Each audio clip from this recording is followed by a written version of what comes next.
there is always a chance for us to slip, and we need to have that presence of mind to not very true. And most of the time we make that slip because we can't tolerate feeling the helplessness ourselves, right? Like it makes you feel very, very helpless and out of control, and then you want to take charge.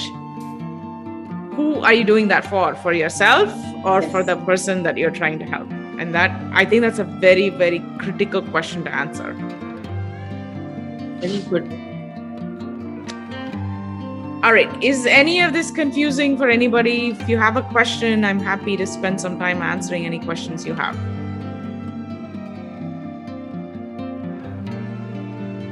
Okay. Seems clear.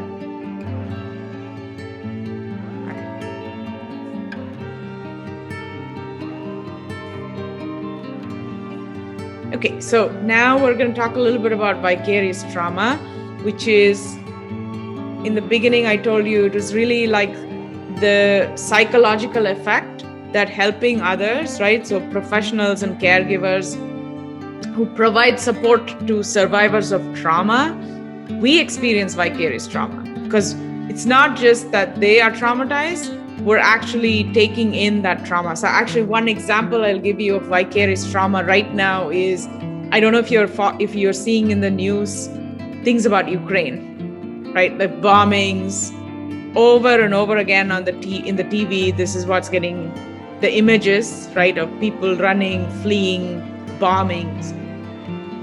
If you watch that news cycle over and over again, you're going to end up with actually some vicarious trauma. You're not in Ukraine right now.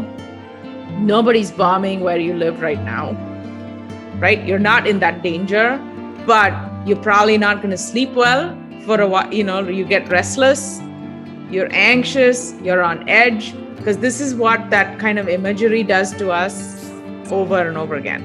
It's the same concept with vicarious trauma. You're helping somebody who's had something very traumatic happen, and because you're going to do this over and over again with different people and different traumas, it starts affecting you also, right? Like you can't just tolerate and help someone's pain without feeling some of that yourself. And that process is what we call vicarious trauma.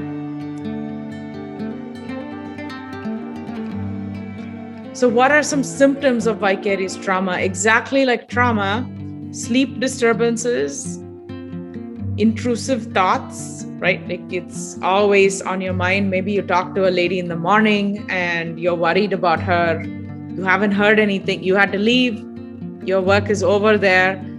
Come home and this conversation is playing in your mind. You are just in very intrusive thoughts. Restlessness, like pacing, not able to sit still, not able to settle. Avoidance and withdrawal. This happens a lot. You may wake up some mornings and feel like, I don't want to go to the hospital today because I just can't. I mean, I don't want to talk to anyone.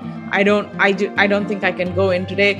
You get a lot of people doing this kind of work, call in sick, right? As a way to like avoid feeling the trauma. I'm seeing some people smiling and nodding. Is this because it resonates with you or? Yes.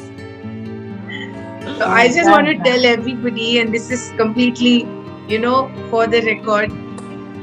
So when you call in and say that you don't feel like coming in, even though it's your session time, it's perfectly all right, because Mahima has been endorsing this even before we started the project. Is that if the facilitators don't feel ready, you need a backup. She was the first person to flag it. So I'm actually smiling because this is something which she flagged it to us much earlier. So Adnala, this is a nice time for me to bring this in. Tapping in is very important. How are you placed today is important because Mahima is going to address it. What are the symptoms, how to tap in, everything she's going to talk. But it's okay. It's okay for Aparna to call in and say, Smita, I cannot come to the hospital, because we always will have a plan B, because Mahima was the first one to voice it. So we always will have a plan B, and the schedules that you will receive will also see a plan B. That is only to put you at ease. you're not, holding the fort, and, it's not going to be like that. And I'm hoping that will reduce your secondary stress trauma a lot. It's a very conscious effort from our side. Yeah. Very important, right? Usually our systems are not actually set up to. I didn't know you had a term for that. Called as, vicarious. What's that? Vicarious trauma. I didn't know you had a meaning. Vicarious means like, right, but vicarious actually means living through the other person, right? That's what it means. Yeah, I had terrible incidents, for that. There was a